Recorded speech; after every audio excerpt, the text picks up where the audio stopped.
Kahapon lang kausap ko pa si Daddy. Masaya siya dahil nakapasa ako sa exams.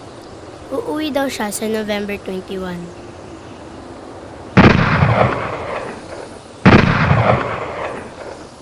November 15 po, nung pagising ko nung umaga or madaling araw, sinabi na po ni Mami na patay na si Daddy. So, umiyak po ako nun. Nabaril daw si Daddy at ang dalawa pa niyang kasamahan ng 19th Infantry Battalion ng Philippine Army.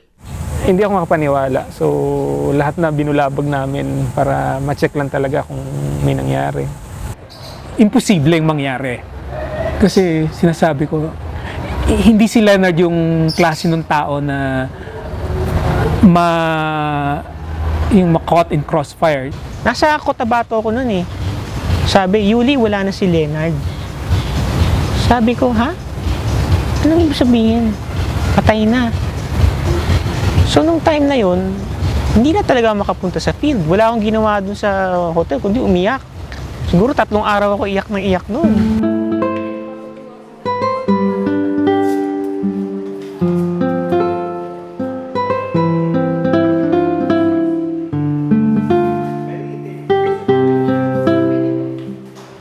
Malaking loss.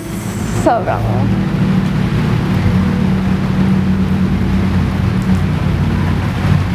As parang na-setback yung field, parang na-setback siya. No?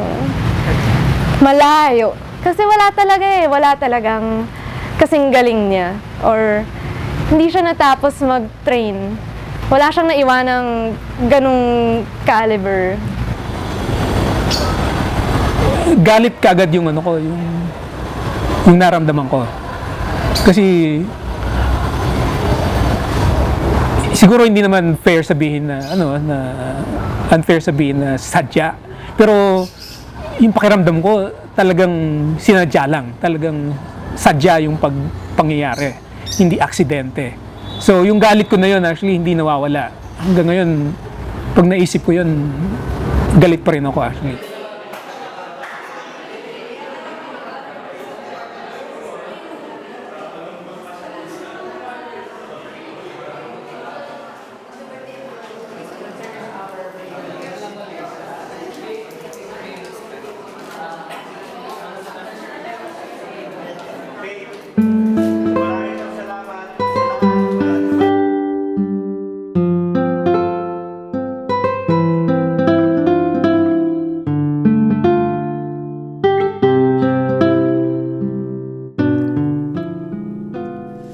Ako si Linnea Marie Flores ko.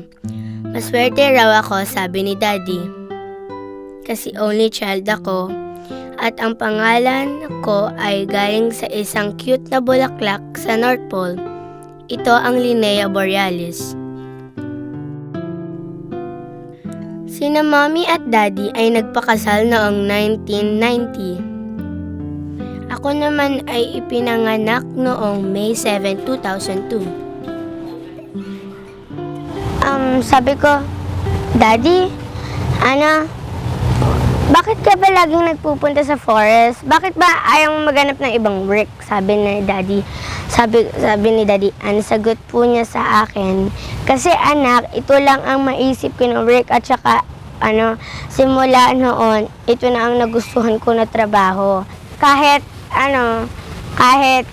the time na bumagyo or umulan, mahangin, malapit na bumagyo, malakas na yung signal ng bagyo, pupunta pa rin po siya dun sa punong yon or sa bundok.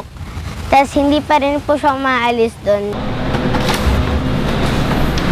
Okay, so ito yung herbarium. So itong table na to ay working place ni Leonardo. Dito namin pinoprocess yung mga bagong dating na specimen. Kahit walang pera, lumalakad siya, 300 na lang pera niya, pupunta pa rin siya doon sa herbarium kahit hindi na siya kumakain. Kahit naghihirap siya, hindi niya ipagpapalit yung passion niya for something else na yung monetary, hindi. So I guess it's not all about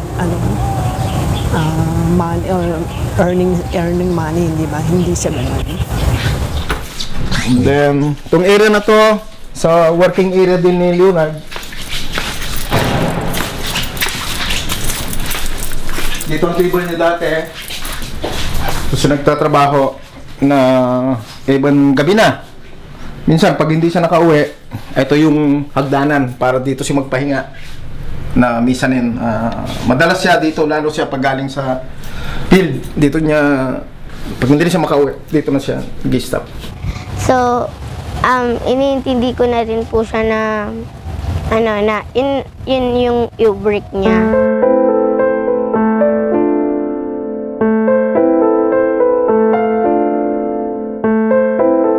Usually sa mga open areas, tumutubo ito. Ano yan?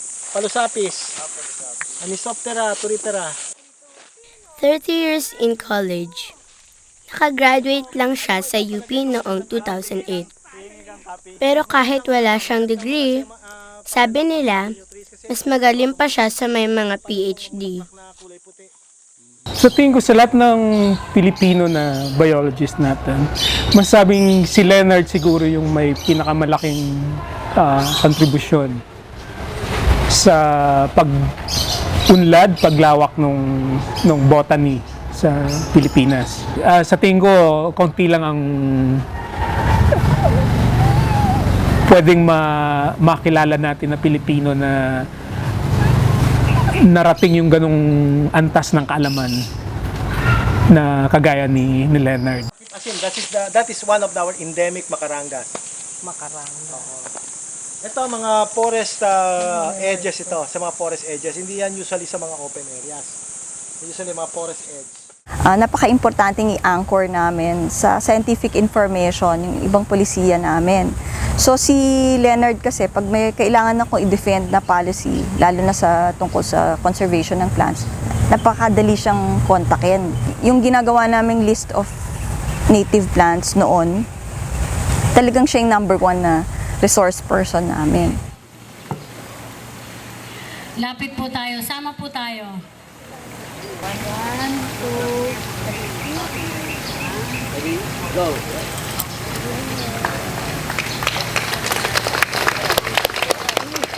Ito yung showcase ng mga native plants dito sa Pilipinas. Wala kaming ganitong uri ng exhibit before, pero noong 2009 na-conceptualize ito ng grupo ni Leonard, yung Philippine Native Plant Society. Gemellina philippinensis. O nga, ito. So, akala natin medyo against tayo sa ano. Meron din pala tayong sariling Gemellina. Bakit hindi pa ito i-promote natin for the fast Yun nga sana. diba? Oo. Kaysa yung ini-import natin. Although hindi siya small scale lang siya. Hindi siya fast growing.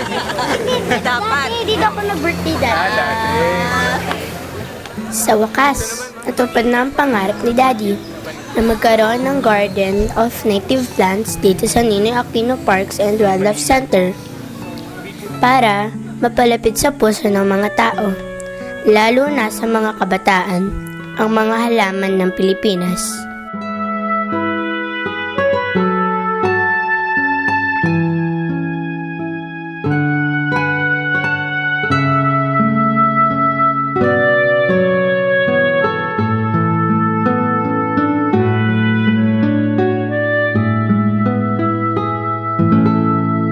Ito, panimula lang to kasi meron na syempreng mga iba rin na na-set up na mga memorial sa kanya o mga markers for Leonard. Meron sa Palawi, meron na sa Palanan, 'di ba? Pero ito yung pinaka-accessible dito sa city. So bago tuluyang mawala ito, kailangan maintindihan na natin at para mas lalo natin mapangalagaan ito for future generations at saka ngayon para sa sarili natin.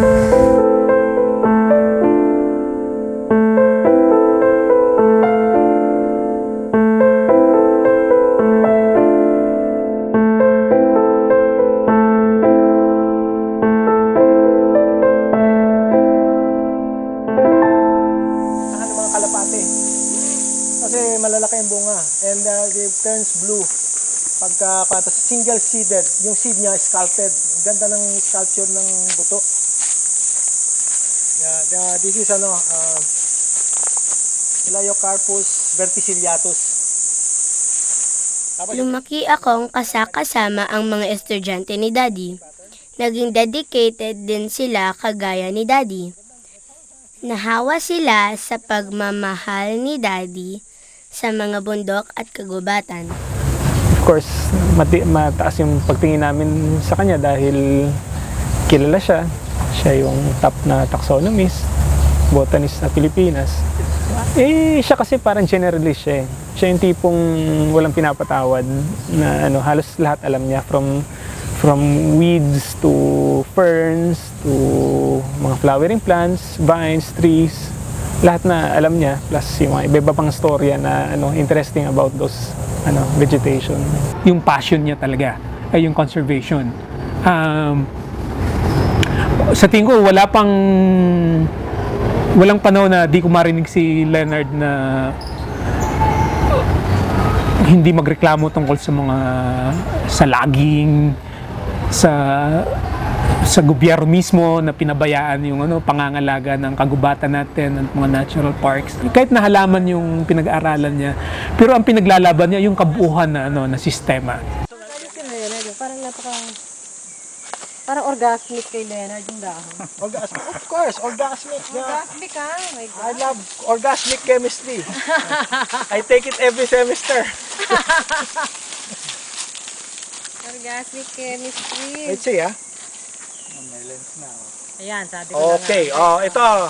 Because this is, kaya ako nagganon, kasi I suspect that this is a member of the citrus family. Okay. But this is it's not a citrus, it's a genus, teka, anong amoy nito? Kasi iba-ibang amoy nito. Merong mga amoy na ranging from the smell of lemon. Bango! Paragay ko Clauseum na to. Although sabi nga lang niya, kung gusto mong pumasok sa larangan ng conservation movement o ng trabaho mo, sabi niya, dapat nga lang handa kang maging tumanda na nakatsinelas at nakasakay sa jeep, katulad ko. So, yun ang niya. So, nung time na yun, parang medyo natularan ako, papasok ba ako o hindi? Dahil parang wala ka talagang papakatunguhan na ikakaunlad ng buhay mo.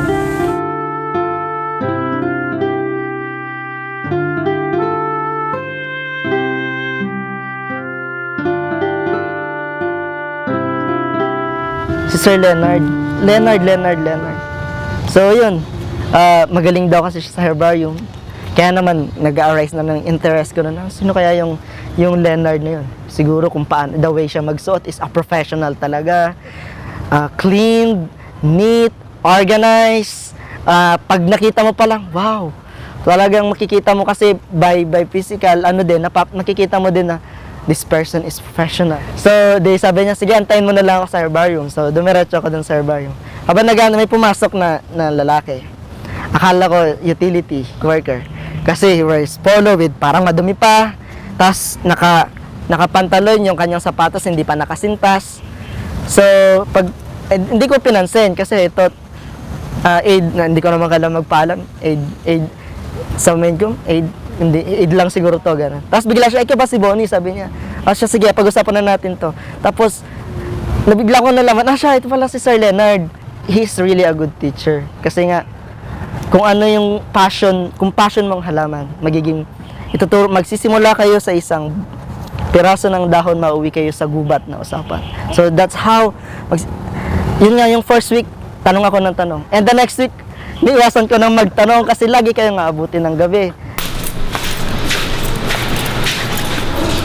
Okay, madami rin dito. Halaman ni Leonard, koleksyon niya. So ito ay galing sa iba-ibang lugar. Throughout the Philippines galing tong specimen na to. Marami rito sa kanyang koleksyon. Tapos yun, parang sobrang inspiring lang talaga na yung alam mo na parang alam mo na yung katrabaho mo yung pinakamagaling. Sa akin, ang natutunan ko kay Sir Leonard, yung pinakamahalaga, hindi yung botany, kundi paano niya ibinigay yung sarili niya na halos walang kapalit. Kasi maraming botanist sa Pilipinas na yung mga natitira pa, magagaling sila, pero they don't share. Tapos yung mga tinuro niya sa akin, actually mga sikreto niya yun eh. Parang pinag-aralan niya yun for so many years, mga 20, 30, 40 years. Tapos tinuro lang niya sa akin ng ganun, ng 1 minuto. Yung ganung sharing, kasi ikaw ba naman, expert ka, ikaw ba i-share mo yung secret mo sa ibang tao na alam mo na baka maging kakompetensya mo pa? Hindi. Pero siya ginagawa niya. Siya lang yung taong ganun na nakilala ko. Sir Leonard lang. Magandang itanim din to. Ito, I suggest that ito rin, kung ako, even for bonsai materials, it's a good one. I think it's a good one. Kasi maganda rin. Oo, parang kamuning. Mabango rin. Yes, kaya nga mabango. Pati nga dahon, Pati yung, dahon pa lang, mabango na bulaklak. Wala, hindi na mismo. Sabi nga, sarsa pa lang, ulam na. Oo nga. Diba? Kaya sabi niya, walang nangyayari sa conservation sa Pilipinas. Kung ang dami-daming dina-download na pera dahil yung mga nagpapatakbo ng mga conservation programs is run by clowns. So parang wala naman talagang alam sa biology, sa wildlife, wala talagang puso doon sa sa kagubatan. So more on parang palaging na sa mga socio-economic na bagay, kaya wala rin napapatunguhan.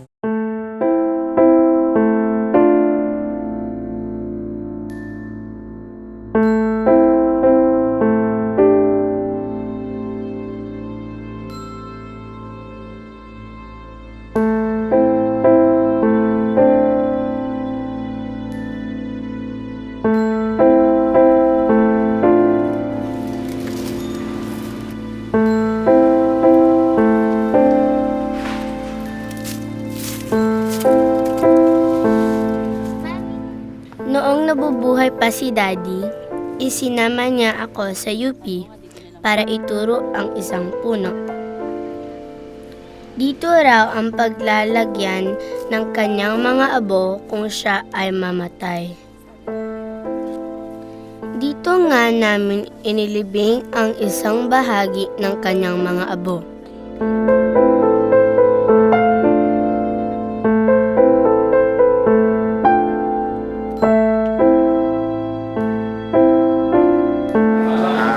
Para sa inyong paglalakbay, dalhin niyo si Leonard, mapayapa at ligtas na biyahe. Okay? Daddy, sasakay ka din sa van, ha? At saka sa boat. Sa boat. Sige.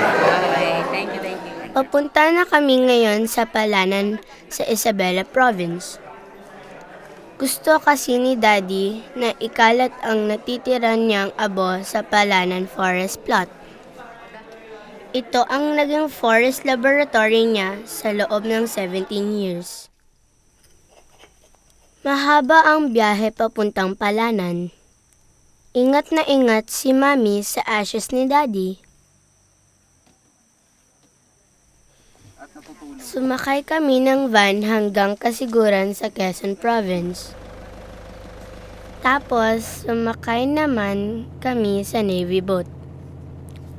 Dito kami natulog ng mahimbing buong gabi.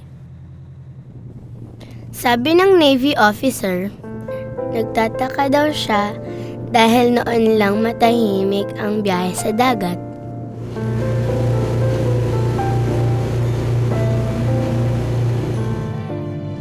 Noon ko nalaman kung gaano kalayo ang nilalakbay ni Daddy para marating lang ang minamahal niyang Sierra Madre Forest.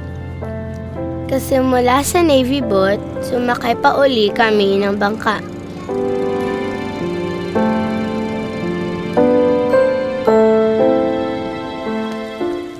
Pagkatapos, sumakay na naman kami ng tricycle.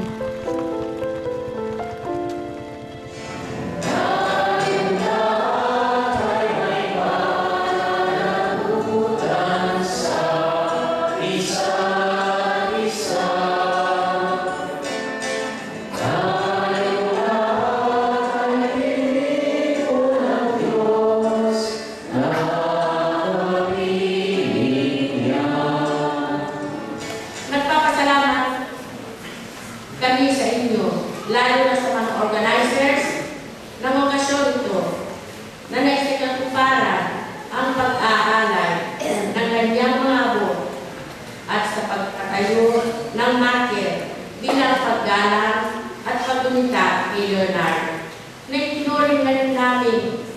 na adopted son of Paraman.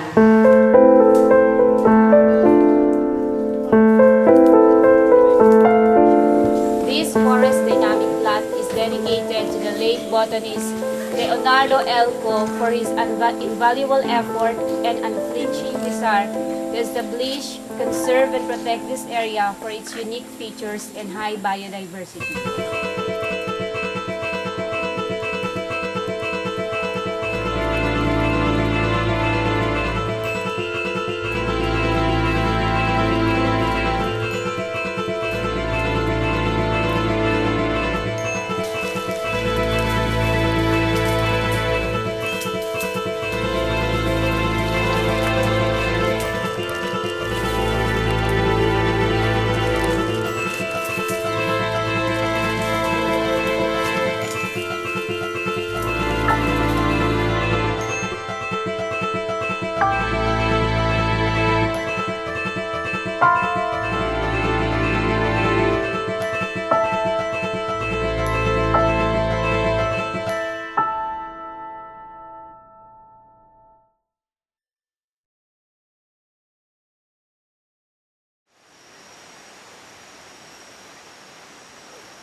Kaya siguro inabot ng 30 years bago nakagraduate si Daddy. Mas pinili niyang maging teacher ang kagubatan ng Sierra Madre kaysa sa university. Ang Sierra Madre ang tinawag niyang classroom without walls. Walang nakakaalam kung ano kahalaga ng Sierra Madre. Si Leonard Lahalos ang nagturo sa atin na puntahan yung Sierra Madre, pag-aralan kasi napakahalagang lugar. Kaya bilang pagpapatuloy ng nasimula ni Daddy, nagsama-sama ang mga mountaineer at scientist para matupad ang matagal ng pangarap ni Daddy. Dream ni Daddy na tawirin ang Sierra Madre mula sa palanan pababa ng San Mariano, Isabela. So, isa sa mga naging objective is to document kung anong naging epekto ng bagyo doon sa forest.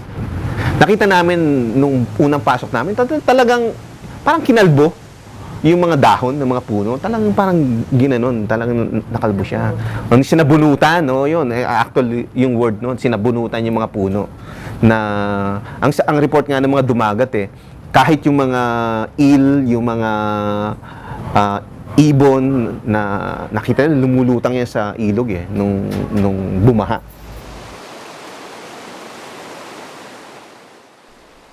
Ang hirap paglakad ng 7 araw sa forest. Natabunan ng mga puno ang mga daan dahil sa Super Typhoon Juan noong October 2010. Madulas ang mga trail dahil umuulan. Sobrang ginaw. Tumaas din ang ilog at muntik na silang hindi makatawid. Kasama ng mga trekkers ng Leonardo Cos Sierra Madre Expedition ang mga dumagat. Sila ang kaibigan ni Daddy sa forest. Kung wala ang tulong ng mga dumagat, mahihirapan talaga ang mga trekkers na makatawid sa mga ilog. Yung sa Palanan, yung the best na nangyari sa akin doon is nakapunta ako sa isang area na parang the Philippines 100 years ago. Na ito yung may experience mo kung naglakad ka sa Pilipinas, sa mga bulubundukin ng Pilipinas na walang katigil-tigil yung bundok. Walang katigil-tigil yung malinis na tubig, yung waterfalls, hindi mo na mabilang kung gaano karami. So yun yung the best sa akin. And ang mga naging conclusion is, buhay ang gubat. At left to itself, it will heal itself. At nakita namin yun. Nakita namin yung mga tutubi na nagme-mate, ang dami-dami, iba-ibang klase, iba-ibang kulay. Nakita namin yung mga natumbang puno na nag-sprout yung mga branches. Nakita namin yung maraming mga seeds na tumutubo. Parang life will find a way, ika nga. And the only thing we need to do is not interfere with that. So, left to its own devices, the forest will come alive again.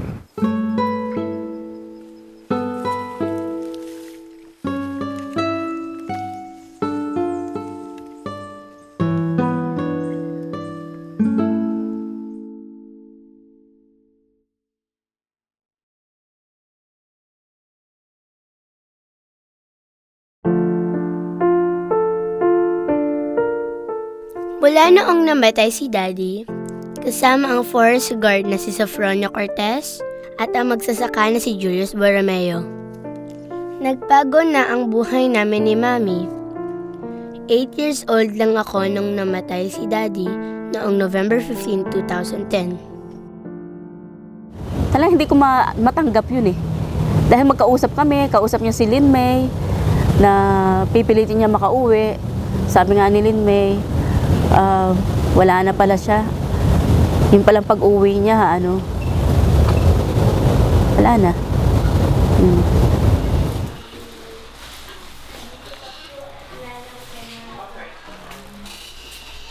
Matibay talaga ebidensya na hindi siya crossfire. Kasi nung pumunta kami doon noong July, talagang nakita ko rin yung kung saan siya binaril at saka yung trajectory pababa.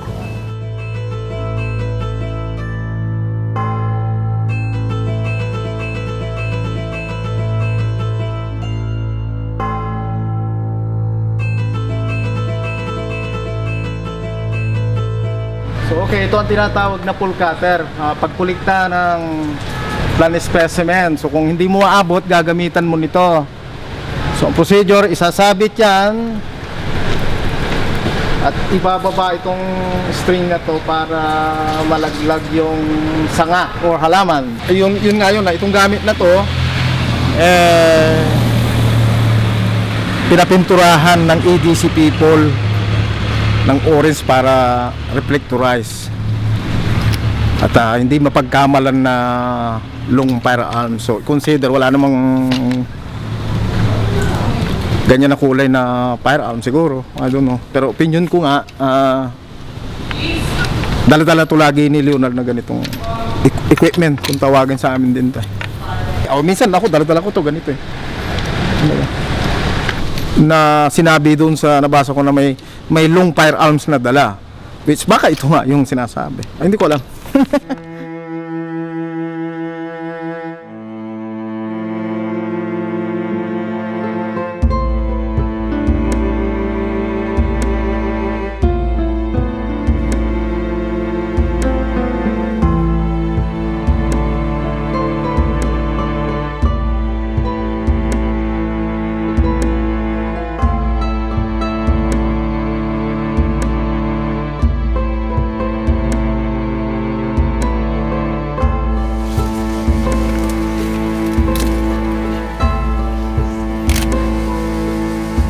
Basta ka na lang pwedeng barilin pala sa gitna ng bundok, pwede ka pagkamalan na NPA ka, at kung hindi siguro natin ginawang maingay na issue ito, ay magiging baliwala na lang o sabihin na lang ay crossfire pala talaga, even if hindi naman talaga yun nangyari yung gano'n. Sa tingin ko part ng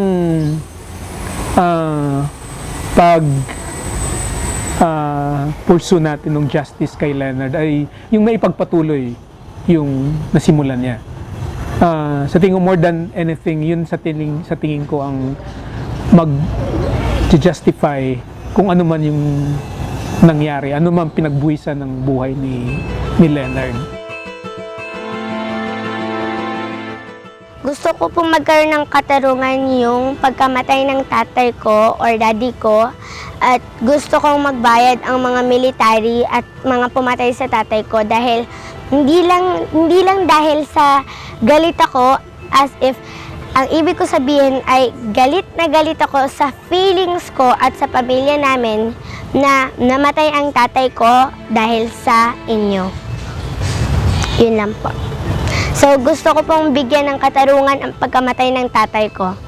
Gusto ko pong magkaroon ng justice fund ang daddy ko.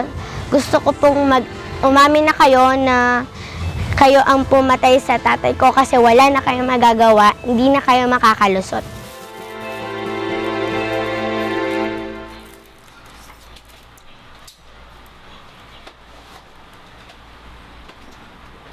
Kapag namimiss ko si Daddy, iniisip ko na siya ay nasa palanan lang. Masaya sa gitna ng kagubatan. Si Daddy ay nasa masiglang tubig ng mga ilog at bukal. Nasa sariwang hangin nang bigay sa atin ng mga halaman. Si Daddy ang mga ugat ng puno na pumipigil sa pagbaha. Siya ay ordinaryong damo na gamot sa maraming sakit. Siya ay paru-paro at ibon na dumadapo sa mga bulaklak at nagpapakalat ng mga buto at binhi sa kapaligiran. Pero ang higit sa lahat, alam ko, si Daddy ay nasa puso ng mga tao na nagmamahal at nagtatanggol sa kalikasan.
Sinasabi ko, hindi natin kinakailangan pahirapan ng sarili natin by taking some ecology lessons from Mother Nature.